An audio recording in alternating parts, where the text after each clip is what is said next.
Well, good morning. Welcome to another video. It feels strange to have my Polaroids on at this time of morning. It's a beautiful day at the moment. I'm hoping it's going to last. According to the weather forecast, it's supposed to be quite a nice day. It's not hot. I mean, it's still only 9 degrees at the moment.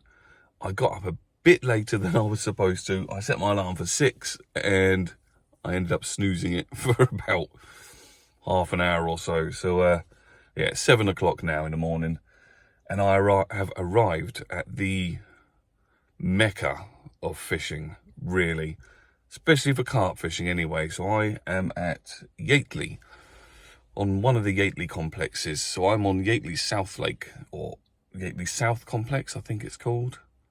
So you've obviously got the very, very famous Yateley South Lake here, which I'm not going to be fishing. I'm going to be walking past the South Lake and fishing one of 3 lakes, depending on how busy they are and how they look. So you've got Horseshoe, Pumphouse, and Tree Line, I think it's called. I'm not too fussed. Any 3 of those. I would prefer, I think, Horseshoe or Pumphouse. They've got the bigger stamp in them, but Tree Line, I think, has probably got more fish, but of a smaller size. I think, by the look of the book, anyway. But yeah, and today's target is the carper's worst nightmare, bream. Big bream, hopefully. I've not caught that many big bream. I think my biggest is 8, I can't even remember now, 8 something. So anything around that kind of figure would be lovely, but I class a big bream as anything over £5 to me seems like a decent sized bream. So let's get the kit out. I think first I'm going to stick my wellies on, maybe grab a couple of items of tackle and have a walk round to the lake, just see how busy it is and find myself a swim, and then I'll come back and get the rest afterwards. I think that's what I'll do. Right, let's go and have a look.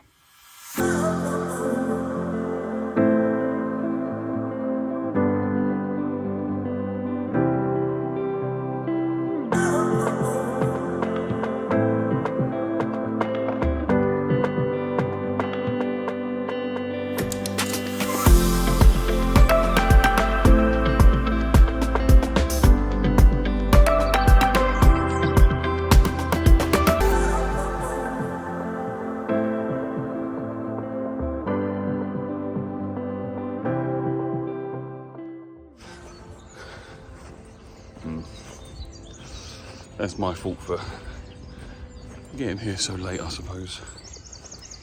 Horseshoe Lake is near enough packed. So my options here are Tree Line or Pumphouse. So I'm going to have a go on Pumphouse. I was just speaking to one of the anglers, and he says there's a decent head of tench and bream in here, silvers. So I'll have a go here, I think. I'm just going to dump this stuff down and yeah, go and get the rest of the kit. It's a lovely looking lake though. I'll just spin this round and I'll show you. Nice margins.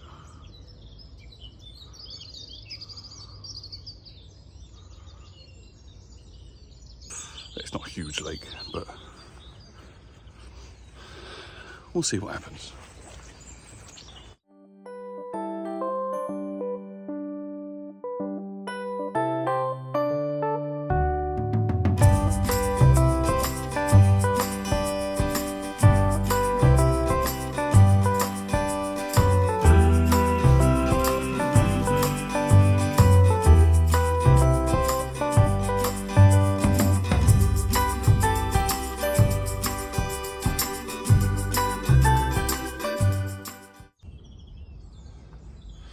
There we go.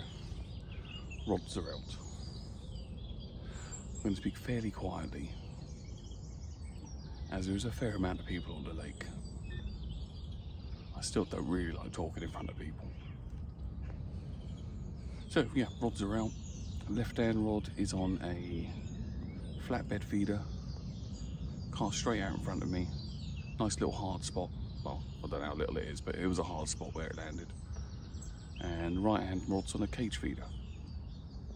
So the flatbed feeder's got a little bit of plastic sweet corn popped up with a little shot on the hook link just to hold it level, and maggots on the right hand rod. So I'm expecting the right hand rod to be the more prolific one, if any. But I've got a few hours. Let's see what comes along. I've got them both on alarms as well, which is not my favoured way of fishing for bream, but it just kind of lent itself to this kind of fishing. And I was speaking to Duncan Charman. He's done a couple of videos on these waters recently, not this one in particular, but for bream fishing. And this is kind of how he does it, and he's caught a lot of bream. So I'm happy to take his advice. So let's see what comes along. Well, I'm getting so many knocks on the cage feeder and maggot rod. I don't know whether a little fish has hung itself. I think that's going to be the one that's going to be recast more often, because I think the maggots will just get chewed and chewed. Well, I plan to recast them both every sort of 10 minutes or so to start with, so we'll see what transpires.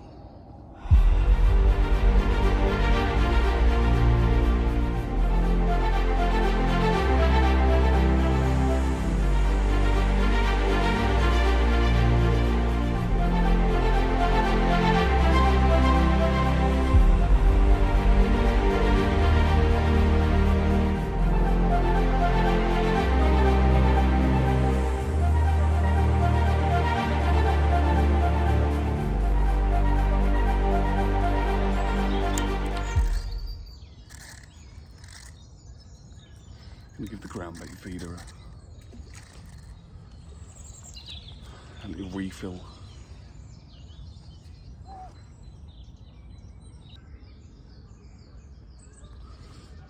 The maggots are actually all right. Reel's not sounding very healthy.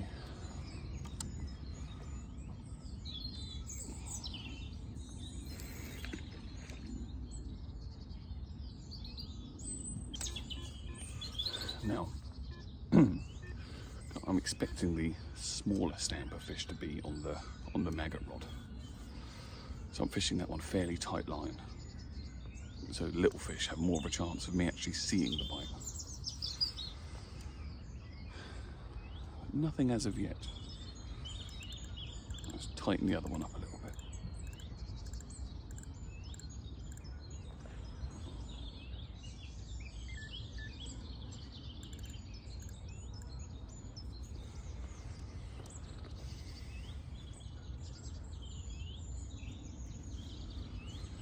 I don't really have the luxury of a huge amount of time. I start a new job on Tuesday. I'm on a bank holiday weekend at the moment. I've got a hell of a lot of stuff to sort out beforehand. So I've probably only got to about 12, 1 o'clock. So we'll see. See what happens. Well, it's it's not just very slow, it's non-existent. Recast her 3 or 4 times now. Getting the odd bleep on the maggot rod. Nothing. If I had the luxury of more time, I would probably move to another lake. But I don't. Not today. So this could end up being a very short video with very little happening. But I might set up a float rod and quickly plumb up the depth just in front of me, in front of this tree, and throw a few maggots out and just see if we can get a bite that way. Be nice to catch something. I know I have been told that these lakes are, or Pumphouse and Horseshoe, are actually quite hard lakes. Well, probably when it's this kind of conditions as well. You know, quite a cold night, and now very sunny. Yeah, I think I'll set the float rod up and have a little go with that in a bit.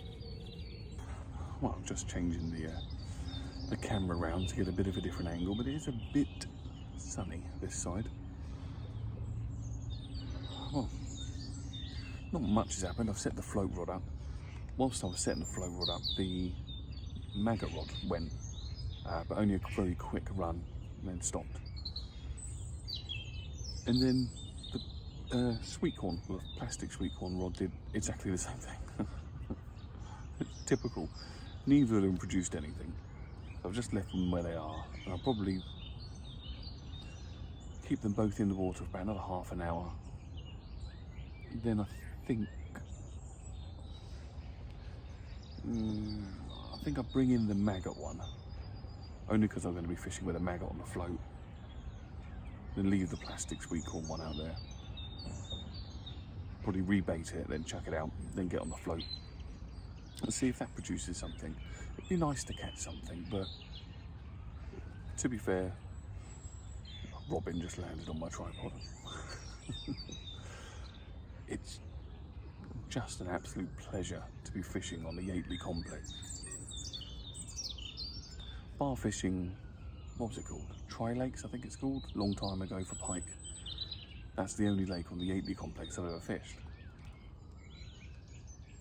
So yeah, it's just like, I don't know, I listen to loads of podcasts. I do a lot of driving with my job. And you listen to all the tales, and I know they're not on this lake. Primarily it's the South Lake, North Lake, Match Lake, Pads Lake, those kind of ones. But it's just nice to be on the same complex after hearing all those stories. It's quite magical, and I'm happy to just sit here and just take it all in.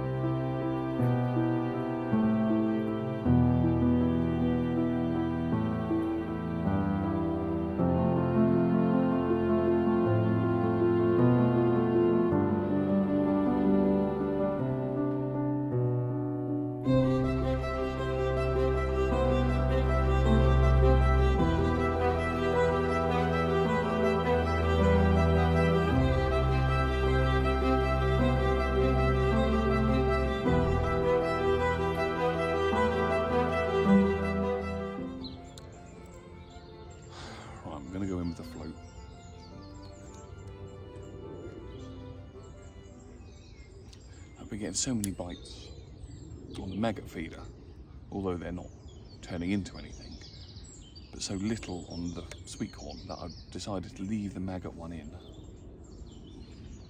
in hope that it will produce something.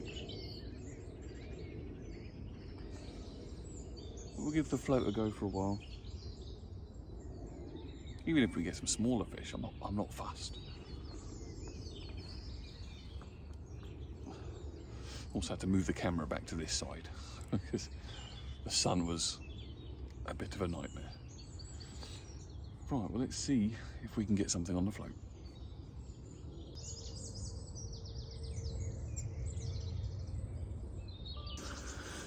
Well, that's all I've got time for. I tried. I did everything I could. It's just one of those days, you know. I only had a few hours. I've spoke to a couple of anglers that walk around, and they've said that Pumphouse and Horseshoe are pretty difficult fish, lakes to fish. You know, the fella that walked past me just now, he's been on here for, what did he say? Thursday night he started, and he'd had one tench. So, one tench in all that time. Yeah. The conditions are not good either. You know, I think this lake will actually fish better when it gets, you know, a lot warmer. All the lilies will be up, and I think I'll just make life a little bit easier when you've got cold nights and then warm days at the moment. It's tricky. But it is what it is. I tried. I have fished the Yateley complex. Maybe not one of the lakes like the history lakes, but it's on the Yateley complex. So hopefully I can catch something in the next video, and hopefully this isn't going to continue my trend of 2023 of not catching anything, although my last video on Stockbridge Lake was really good. Well, there's not really much else to say really. I mean, this will be a very short video as nothing really happened, but it was still nice to be out on the bank, as it always is. So as always, thank you very much for watching. Please like the video, subscribe to the channel, and I'll catch you on the next one.